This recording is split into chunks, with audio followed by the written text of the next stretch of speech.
Everybody, मैं मुकुंद आप सबका स्वागत करता हूं मेरे PSRM स्टडी चैनल में। आज के वीडियो में हम लोग जानकारी प्राप्त करेंगे वायुसेना दिवस के बारे में, जो कल 8 अक्टूबर को मनाया गया। ठीक है ना।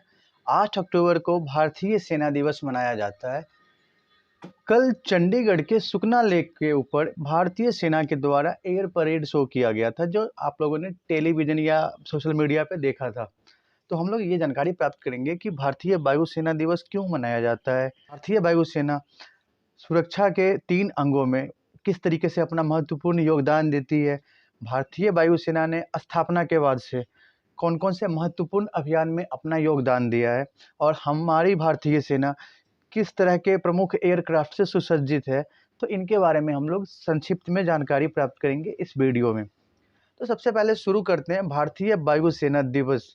देखिए, हमारे भारतीय वायुसेना की स्थापना 8 अक्टूबर 1932 को हुई थी और 8 अक्टूबर को इसकी स्थापना हुई थी, इसीलिए हम लोग 8 अक्टूबर को भारतीय वायुसेना दिवस मनाते हैं। पहले ना भारतीय वायुसेना को रॉयल इंडियन फोर्स कहते थे, लेकिन आज़ादी के बाद से रॉयल वर्ड को हटा दिया गया और ये सिर्फ इंडियन एयर फोर्स के नाम से जाने लगा। ठीक है ना। तो आज़ादी के बाद से रॉयल इंडियन फोर्स की जगह पे हम लोग इंडियन एयर फोर्स कहना शुरू किए। रॉयल वर्ड अपने आप में कहीं ना कहीं कॉलोनियल सिंबल था, उन्हीं के दिनों की याद दिलाता था। ठीक है ना। तो इसलिए रॉयल वर्ड को हटा दिया गया। अगर हम लोग ना बात करते हैं ना भारतीय वायुसेना के आदर्श वाक्य या मोटो की, तो नवः अस्दीप्तम, ये भारतीय सेना का मोटो है, इंडियन एयरफोर्स का मोटो है नवः अस्दीप्तम। इसका मतलब होगा आकाश को छूने वाले दैदीप्यमान, आकाश को स्पर्श करने वाले दैदीप्यमान। और अगर हम लोग ना भारतीय वायुसेना की भूमिका की बात करते हैं, तो इनका जो मेन रोल है वो एयर कॉम्बैट है।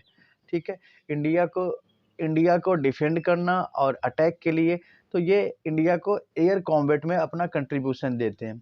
अगर हम लोग ना अपने इंडियन एयर फोर्स के कंट्रीब्यूशन की बात करते हैं, अब तक जितने भी इम्पोर्टेंट कंट्रीब्यूशन या जो मिशन में इंडियन एयर फोर्स ने कंट्रीब्यूट किया है, तो हम देख सकते हैं कि सेकेंड वर्ल्ड वॉर में भी ये पार्टी इनका कंट्रीब्यूशन है।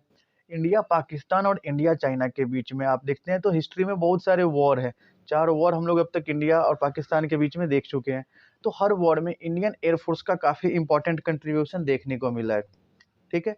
उसके अलावा अगर आप देखते हैं ना, तो कॉन्गो क्राइसिस जो 1960-65 के ईयर्स में हुआ था, 1960 से 65 के बीच में, जो कोल्ड वॉर एरा है, शीत युद्ध का समय है, तो वहाँ पे कॉन्गो में जो पॉलिटिकल डिस्टर्बेंस हुए हैं, पॉलिटिकल उथल-पुथल हुए हैं ना, उसको बोलते हैं कॉन्गो क्राइसिस। जिसके कारण क्या हुआ कि वहाँ के कॉन्गो के जो तानाशाह थे जोसेफ डेसिरो मेबुती, उनको शासन से हटाया गया। तो वहाँ पे भी इंडियन एयर फोर्स ने यूएन के पीस आर्मी के थ्रू अपना योगदान दिया था।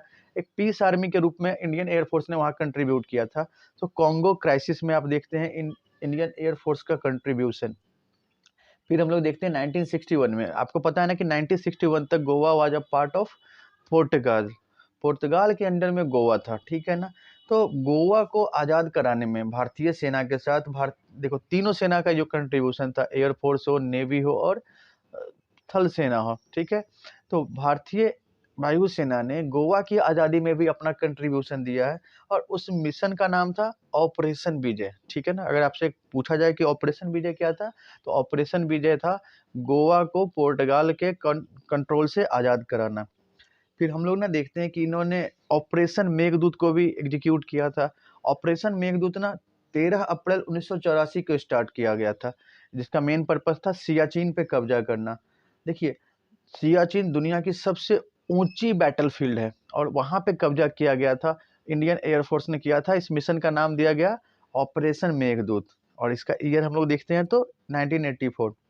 फिर हम लोग ना ऑपरेशन पुमलाई भी देखते हैं। ऑपरेशन पुमलाई में क्या था कि इंडियन एयरफोर्स ने श्रीलंका में जो, देखिए श्रीलंका में जो सिंहलीज और तमिलियंस के बीच में जो कॉन्फ्लिक्ट चल रहे थे, तो जाफना में इंडियन एयरफोर्स ने अपनी कंट्रीब्यूशन दी थी और वहाँ पे लोगों के बीच में फूड सप्लाई किया था। लोगों के बीच में, देखिए वहाँ पे वॉर काफ़ी ज़्यादा चल रहा था, तो लोगों के पास जो एसेंशियल गुड्स चाहिए, ज़रूरत की सामान, दवाइयाँ, कपड़े, वहाँ उन्होंने इस मिशन के थ्रू सप्लाई किया था। इसका नाम था ऑपरेशन पुमलाई और ये ईयर है 1987। सिंपल इसका रीजन था, इसका सिंपल ऑब्जेक्टिव था food supply, supply to war hit people. ठीक है ना। फिर हम लोग ऑपरेशन पवन देखते हैं। ऑपरेशन पवन भी 1987 में ही एग्जीक्यूट किया था इंडियन एयर फोर्स ने। वहाँ पे 1987 में श्रीलंकन गवर्नमेंट और वहाँ की जो रिवेल रिबेल ऑर्गेनाइजेशन थी LTTE। तो श्रीलंकन गवर्नमेंट को सपोर्ट किया गया था LTTE के अगेंस्ट, और राजीव गांधी वहाँ पे हमारे पीएम थे उस टाइम पे। तो उन्होंने इंडिया से इंडियन पीस कीपिंग आर्मी को भेजा था, ठीक है। तो इंडियन पीस कीपिंग आर्मी का एक मिशन था श्रीलंका में, जिसको हम लोग ऑपरेशन पवन कहते हैं। फिर हम लोग देखते हैं operation cactus. Operation cactus Indian air force ने 1989 में एग्जीक्यूट किया है।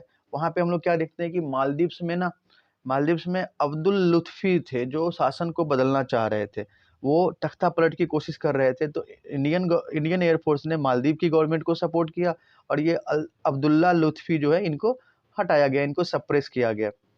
1971 में हम लोग देखते हैं ना मुक्ति संग्राम, जो 25 मार्च से 16 दिसंबर 1971 को हुआ था। वहाँ पे इंडियन एयरफोर्स का बहुत ही इंपॉर्टेंट रोल था। और इंडिया ने पाकिस्तान, देखिए पाकिस्तान दो हिस्सों में था, पूर्वी पाकिस्तान और पश्चिमी पाकिस्तान। तो पूर्वी पाकिस्तान को पश्चिमी पाकिस्तान से आज़ाद कराया, और पूर्वी पाकिस्तान को ही हम लोग आज की डेट में बांग्लादेश कहते हैं, ठीक है ना। तो बांग्लादेश के मुक्ति संग्राम में भी भारतीय सेना का बहुत ही महत्वपूर्ण रोल है। और अगर हम लोग ना भारत के वायुसेना के संगठन की बात करते हैं, तो जो आर्मी के इंडियन एयरफोर्स के जो सबसे चीफ ऑफिसर होते हैं, प्रमुख अधिकारी होते हैं, उनको कहा जाता है chief of the air staff. Chief of the air staff और चीफ एयर मार्शल, ठीक है। Chief of the air staff होता है, उसके पद पे जो अधिकारी होते हैं उनको हम लोग चीफ एयर मार्शल कहते हैं। इंडिया की अगर बात करते हैं ना हम लोग, तो सबसे पहले एयर मार्शल थे सुब्रतो मुखर्जी। और अगर हम लोग प्रेजेंट एयर मार्शल की बात करते हैं तो वो BR चौधरी है, ठीक है। और देखिए चीफ ऑफ एयर स्टाफ के हेल्प के लिए, असिस्टेंस के लिए ना एक एयर मार्शल होते हैं और एक वाइस एयर मार्शल होते हैं, ठीक है। और इस बार जो हम लोगों का ना एयरफोर्स डे मनाया जा रहा है, तो ये हर बार ना गाजियाबाद के हिंडन बेस पे सेलिब्रेट होता था, लेकिन इस बार पहली बार गाजियाबाद से बाहर चंडीगढ़ में ये सेलिब्रेशन हो रहा है, ठीक है। इंडियन एयरफोर्स का सेलिब्रेशन पैरेड शो चंडीगढ़ में, जो पॉपुलर सुखना लेक है ना, वहाँ उसके ऊपर हो रहा है। और इस बार जो परेड हो रहे हैं उसमें देखिए, इसमें जो एयरक्राफ्ट हमारे पार्टिसिपेट कर रहे हैं, तो थोड़ी सी जानकारी ना उनके बारे में भी प्राप्त करते हैं। सबसे पहले देखते हैं हम लोग सुखोई Su-30 MKI। सुखोई ना ये सुखोई की स्पीड मैक्सिमम आप देखते हैं तो 2120 किलोमीटर पर आवर है। और ये इसका जो मेन हम लोग देख रहे हैं कि ये आगे जाके ये ब्रह्मोस मिसाइल के साथ भी इसको इंटीग्रेट होना है। ब्रह्मोस मिसाइल सुपरसोनिक मिसाइल है, और इसको आगे सुखोई के साथ इंटीग्रेट किया जाना है। राफेल की बात करते हैं तो हमें पता है कि राफेल दुनिया की सबसे खतरनाक फाइटर प्लेन में से एक है। और राफेल के रेंज की बात करते हैं ना, तो राफेल की रेंज 3700 किलोमीटर तक की है। राफेल की टॉप स्पीड की बात करते हैं तो राफेल की top speed 1400 kilometre per hour है। तेजस की बात करते हैं हम लोग, तो तेजस क्या है, लाइट कॉम्बैट एयरक्राफ्ट या LCA या हल्का लड़ाकू विमान है, ठीक है। और तेजस के रोल की बात करते हैं तो ये मल्टी रोल सुपरसोनिक एयरक्राफ्ट है, ठीक है। लाइट वेट है तेजस। मिग की बात करते हैं, MiG-21 बाइसन, तो ये सिंगल सीटर है, और ये भी एक मल्टी रोल फाइटर एयरक्राफ्ट है। MiG-21 की स्पीड की बात करते हैं तो इसकी स्पीड 2230 किलोमीटर पर आवर की हम देखते हैं। फिर अगर हम लोग बात करते हैं मिराज की, मिराज 2000, तो ये इंडियन एयरफोर्स का सबसे वर्सेटाइल और खतरनाक विमान है। मिराज 2000 इंडियन एयरफोर्स का सबसे खतरनाक विमान है। 99 का करगिल वार हो या फिर 2019 में जो एयर स्ट्राइक हुआ था, तो इन दोनों में भी ना इसका कंट्रीब्यूशन था। मिराज ने एयर स्ट्राइक में मिराज का रोल था, ठीक है। और अब ना गवर्नमेंट ने मिराज का नाम चेंज करके, ठीक है, अब मिराज का नाम चेंज करके वज्र कर दिया है गवर्नमेंट ने। तो मिराज का नया नाम क्या है, वज्र है, ठीक है। और अभी कुछ दिन पहले ही हमारे इंडियन एयरफोर्स में प्रचंड हेलीकॉप्टर को शामिल किया गया है, जो कि भारत में बनी हुई made in India first manufacture in India light combat helicopter है। भारत में बनी हुई ये पहली हल्की लड़ाकू विमान है, ठीक है, प्रचंड हेलीकॉप्टर। तो मैं उम्मीद करता हूं कि आपने भारतीय वायुसेना के बारे में ये जानकारी आपने पसंद की होगी। भारतीय वायुसेना के बारे में दी गई इन जानकारी को आपने काफ़ी पसंद की होगी। और अगर आपको ये जानकारी पसंद आई तो आप प्लीज़ हमारे चैनल को लाइक और सब्सक्राइब करेंगे। Thank you.